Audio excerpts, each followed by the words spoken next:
it's Jane. Thanks so much for stopping by.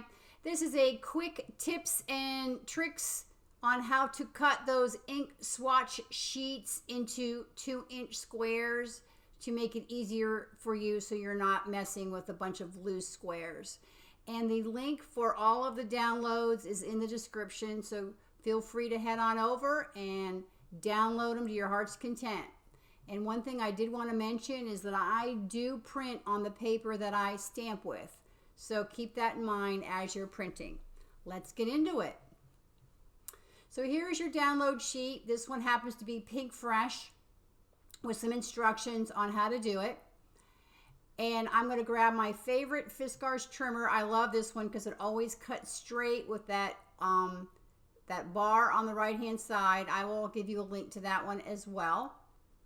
The directions say to cut 1 inch off the side, a 1/2 inch off the side, and 1 inch off the bottom.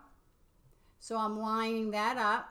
I'm pushing my paper up to the top.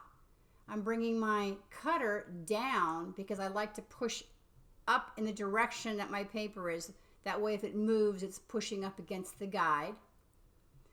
And the instructions do say to cut 1 inch off the bottom, but you can also cut 1/8 of an inch off. I'm trying to show you the space here between Pink Fresh and that bar. That's how much space you have.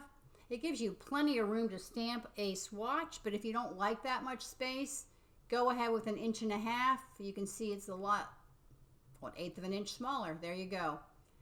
And work your way up, and now you have your sheet ready trimmed, ready to cut into squares. So the trick is this: line it up at 6, start at the bottom, kind of stop your cutter in the middle somewhere above where you think the 2-inch will be for the square, and do that for all 6, 4, and 2.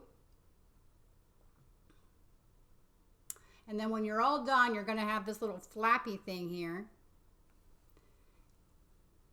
And now we're going to line it up at 2 inches each time. Make sure that the left-hand side is lined up along the line so you have even squares. And just cut. And now you're not fiddling with a whole bunch of loose little squares. You've got these strips that you're cutting, which I found so much easier. So we're going to do this with all of your swatches. And there are other videos available to you to show you what I do with these swatches once they're all cut. And you can throw away that top piece. I like to keep them because I use them for scraps, for die cut words, and nobody sees the printing on the back. So there are all your swatches. Enjoy. Thank you for stopping by.